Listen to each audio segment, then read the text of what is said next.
All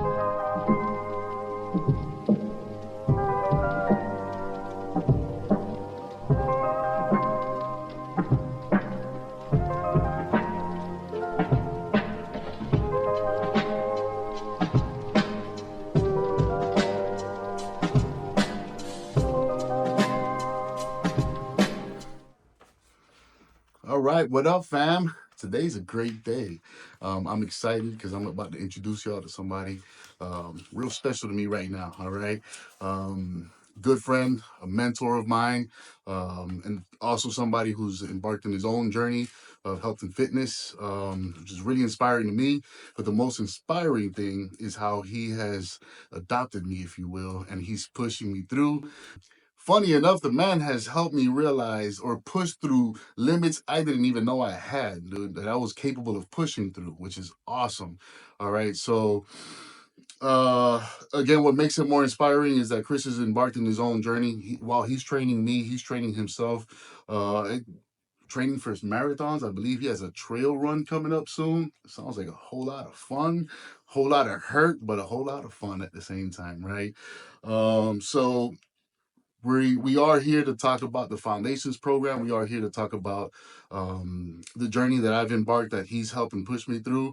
We are going to talk a little bit about that fitness test because when we did that test, I realized something. I don't think he thought I was capable.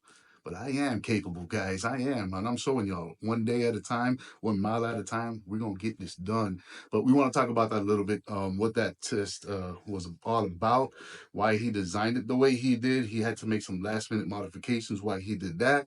And then we're about to get into it. But before we do, I do want to get to know a little bit about Chris. Chris, man, good to have you here.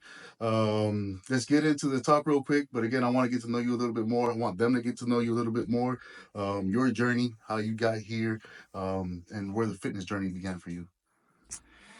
Well, for me, fitness realistically started around after high school. I didn't really have much going on in life, so like any good young boy would do, I joined the military.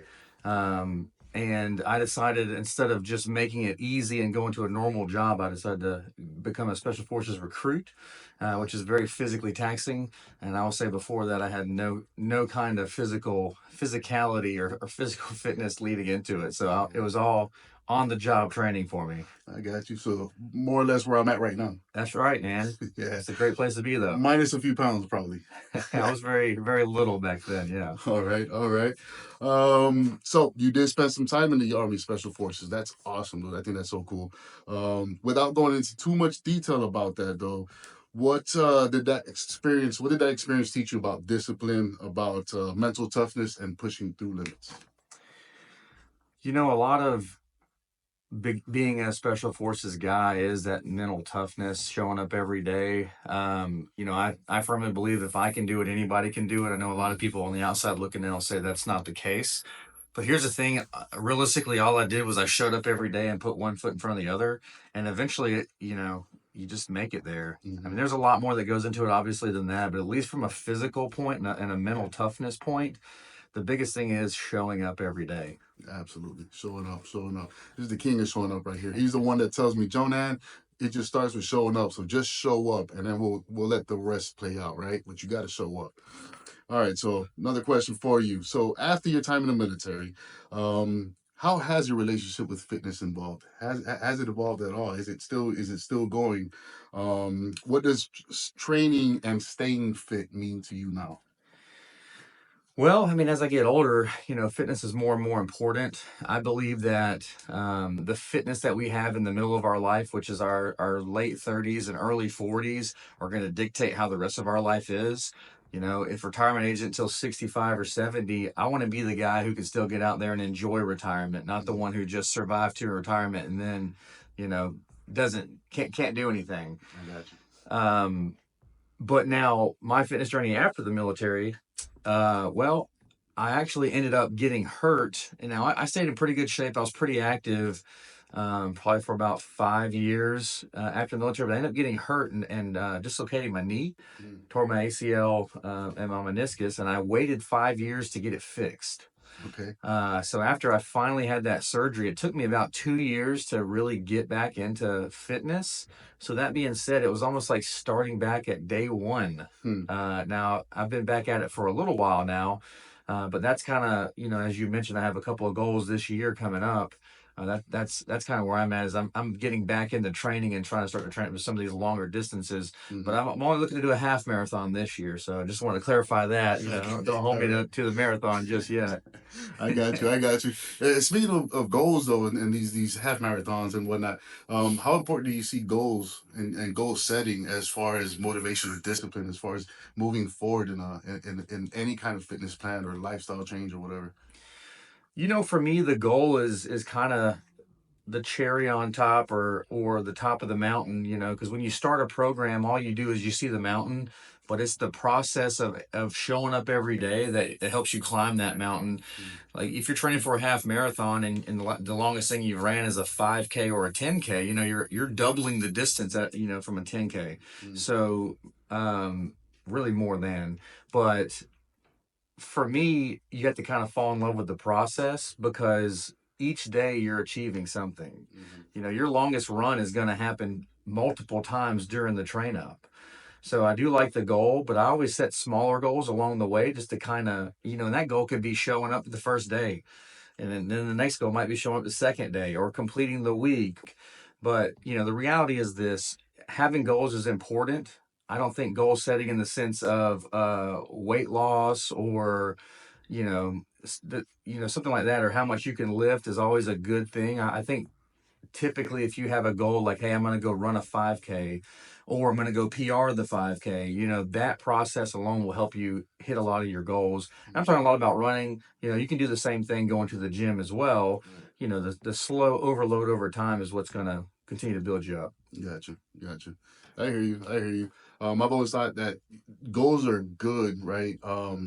It's good to know where you're going, but how do you get there? The goals don't tell you how to get there, So you got to be careful with goals in that sense. If you all you do is write goals for yourself and you never create the action, the plan of action, then what good is the goal? One thing I will say about goal setting that I've seen all too often is we'll set a goal for ourselves. Let's just say, hey, I'm going to do a 3-month training program for running, 3 miles, right?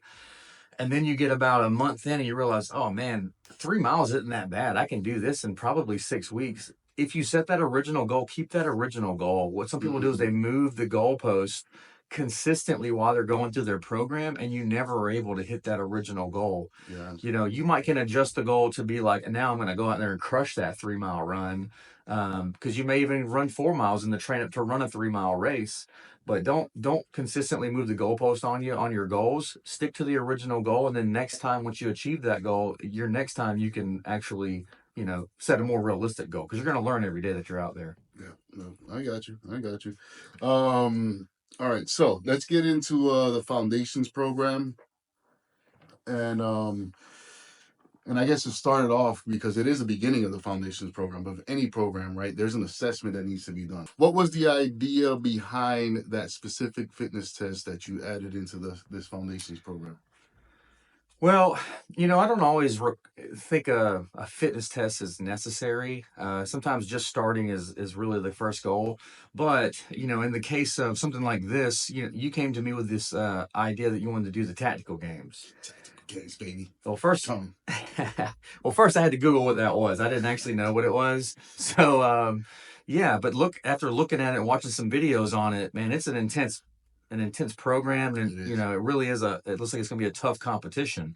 Now it's not impossible, but we have to Mm-hmm. be realistic on our goal setting. So we're probably looking at 12, 18 months, maybe even 2 years, but we got to know where we're at. So the first thing we did was I designed a program that kind of was going to hit some of the muscle groups and fitness types that are required to be successful at the tactical game. So what I kind of came up with was check upper body strength, Mm-hmm. the ability to move our body weight. Then I wanted to check just maybe some core fitness and endurance. And then obviously cardiovascular fitness was going to play a huge role in the tactical games. So the original test was a minute of push ups, um, as a minute of pull-ups, or realistically pull-ups until failure, so as many as you can do, and then a minute of dips, or again really dips until failure. Then I was going to do a 1 minute plank, or no, plank until failure. So Hmm. yeah, I think you thought it was going to be a 1 minute plank. Yeah. Miscommunicated there, but no. So it's plank until failure to see how long you can hold it, and then a 1 mile run, for time. Hmm. So that's going to hit a lot of those upper body muscle groups that you're going to need to do stuff like rope climbs, or climbing over walls, or or the cardiovascular endurance of running from event to event, and then having to shoot after having a cardio event. So that way you need to keep your heart rate low so your hands are steady, so you can actually put rounds on the target. um, we ended up only doing the push-ups, a minute of push-ups and the plank until failure, followed by the 1 mile, or yeah, the 1 mile run.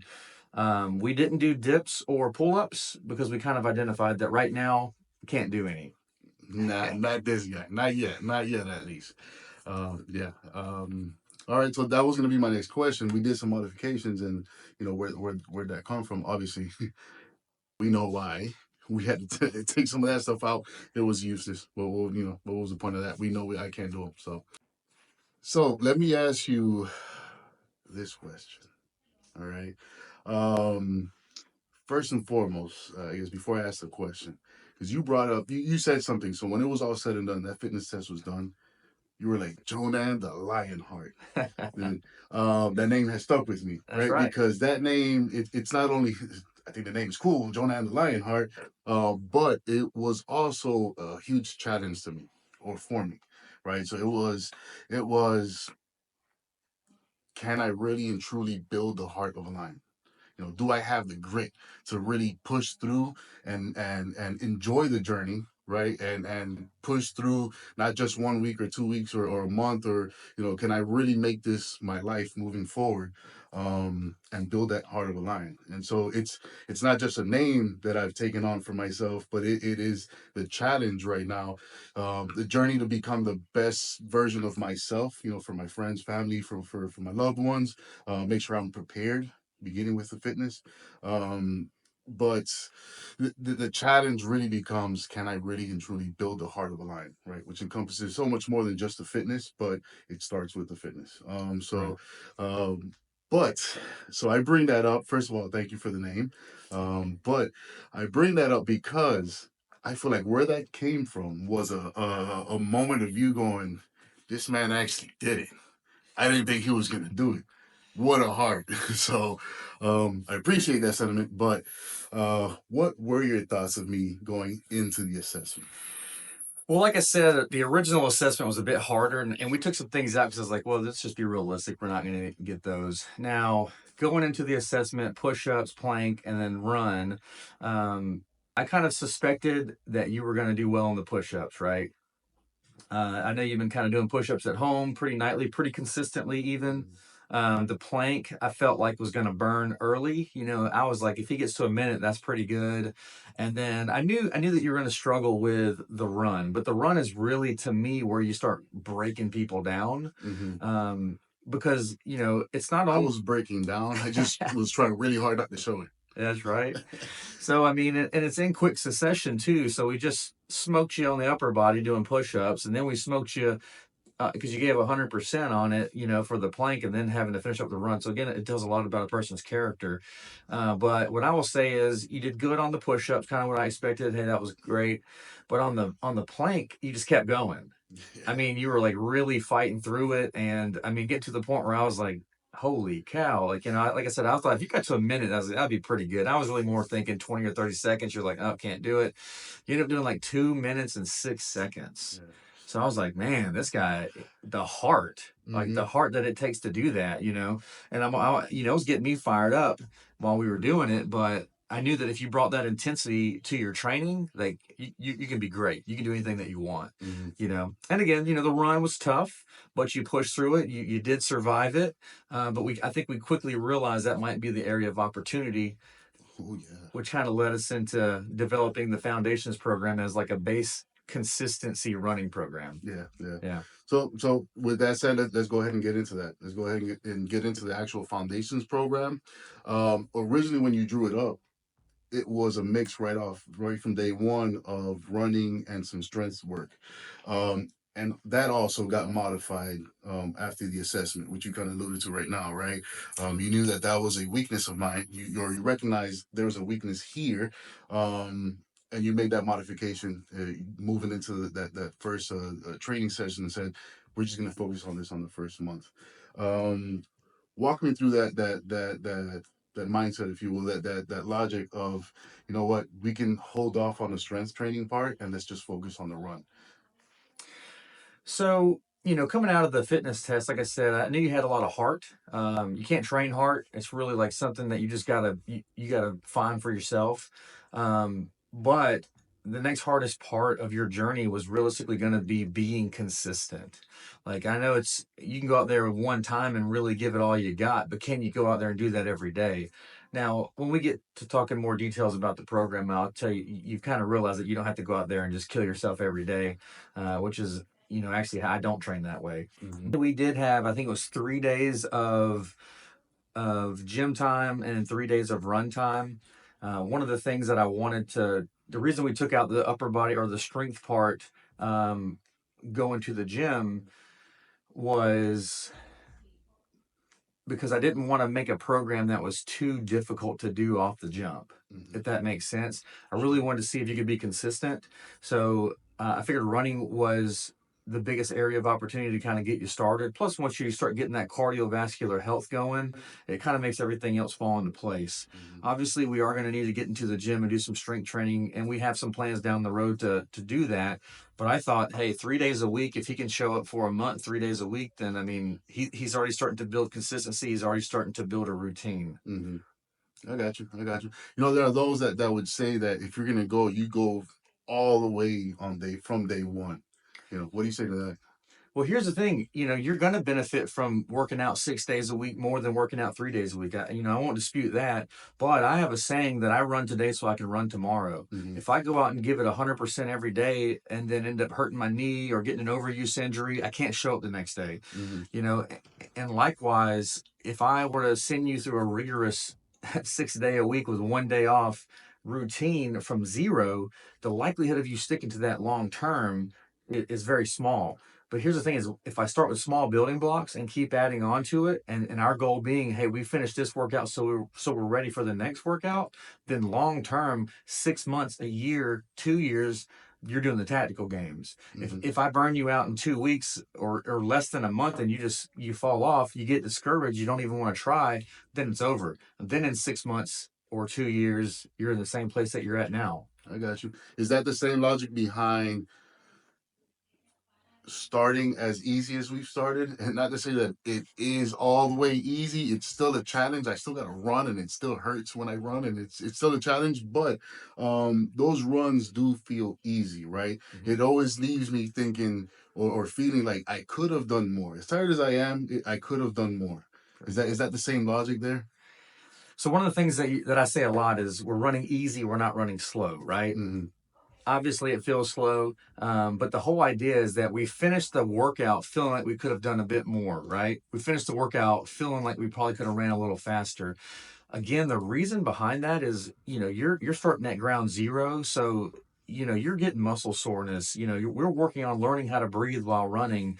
We're not we're not introducing speed workouts just yet, but that's going to come in the future. Right now, what I want to do is get a baseline of you being able to go out and run for 15 minutes straight, and that being a good workout for you. Basically this program was to take you from not being able to run a full mile, which you were unable to do during the fitness test, to being able 20 seconds. to, yeah. So being able to run a full mile consistent at the end of 1 month. After that, maybe we can look to add more speed training, long distance runs, and recovery runs. But 80% of the runs that I do, even when I'm training for my races, are easy. Yeah. All right, so we got that first month out the way, right? So we know we started easy. There's a reason behind that. We cut out some of the strength stuff so we can start off easy, build that consistency moving forward. So what does come after that consistency? So once consistency is done, we are going to kind of ramp up the program a little bit. I think we might try to add 2 days of gym work a week, which may not sound like much. We'll be doing more like half body splits. So in the whole week, we will work every muscle group very, very, one or two moves, but it'll hit your entire body over the course of that week, each week. We're also going to modify the running program because, like I said, by the end of the running program, I expect you to be able to run 12 or 15 minutes without stopping. It may seem impossible right now, but that's my expectation. So we're going to start to add recovery runs, speed runs, and then long distance runs. Still only going to run 3 times a week, but we're going to alternate between those three styles to start working more on muscular development and then while still increasing your distance. Okay, all right. So that takes us through the first couple of months of the program and how, as you're developing this program, you're tailoring it to my needs specifically. Sure. But I want to ask you something a bit broader and more general about the program, because as much as we're doing this for me, for my lifestyle, you're doing your own training at the same time. We are developing something that as the good Christians we try to be. We recognize we're going to do great for ourselves. We're going to live righteous in we're going to live in righteousness for ourselves, but we also want to be examples to the world. And so here we are. We're documenting this. I'm documenting my journey, and bring you along with this in this journey, in some ways for that reason, right? Because I don't just want to do it and just be hidden and do it. I want to make sure I'm a light and can hopefully motivate, inspire somebody else and make a change in their life. So with that said, the foundations program can eventually become something that others can follow. Sure. So what is the foundations program? What does that mean to be to be the foundations program, and how can that help somebody else? Who is it? Or I guess the question would be, who is it designed for? I mean, the foundations program is really more of a fitness theory than like a, hey, this is what you got to do by the book.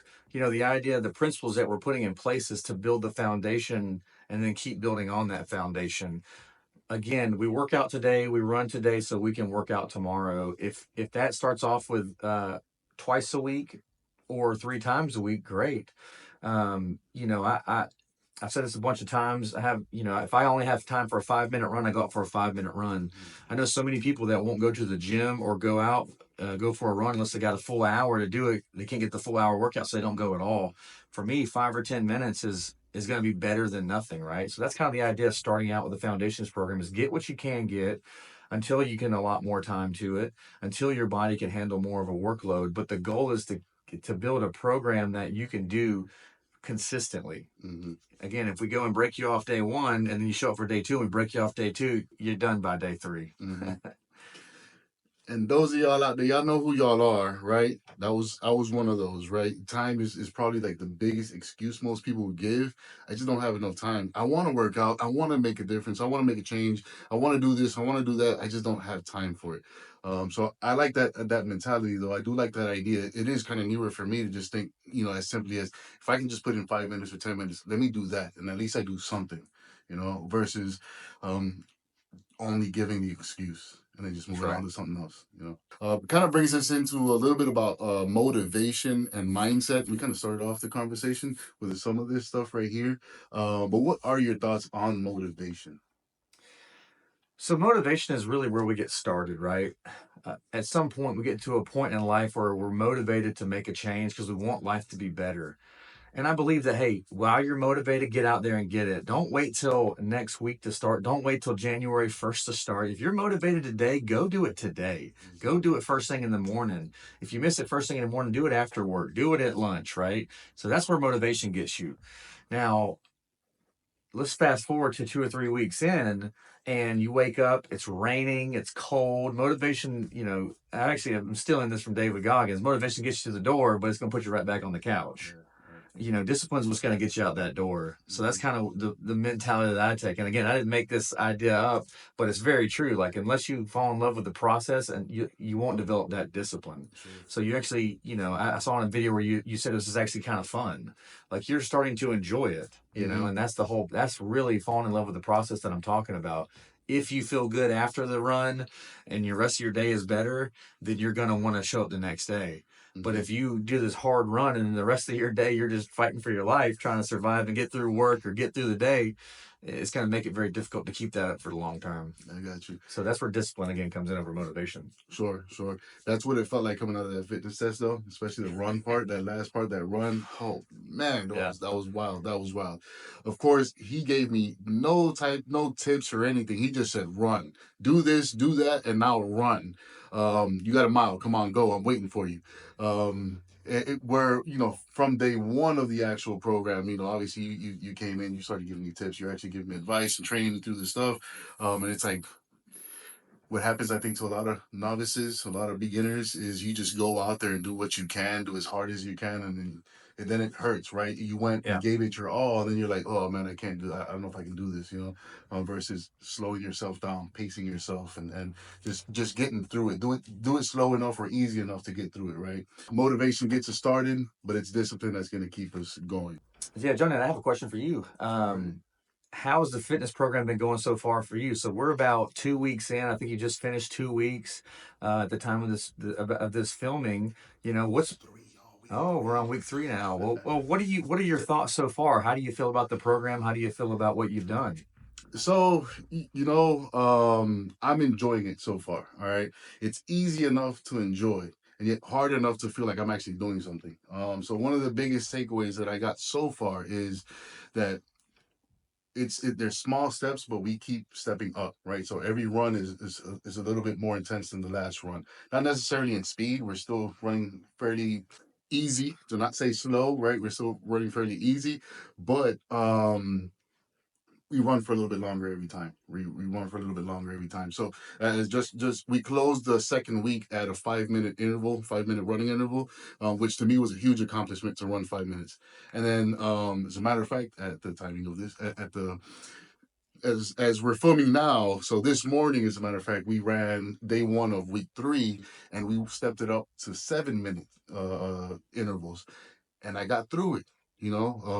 Was it tough? Of course it's tough because I'm new to this. It's first time I run outside of running from the popo. But yeah, so my body's not used to running at almost 40 years old, and so it's tough in that aspect. But at the same time, easy enough that I'm getting through it, and it just feels awesome to like to get through it, right? To show up and then to actually run and finish the run. At the end of the day, it's like it feels really good, and it motivates me for the next run where I know we're gonna step it up just a little bit more. That's right. Awesome, man.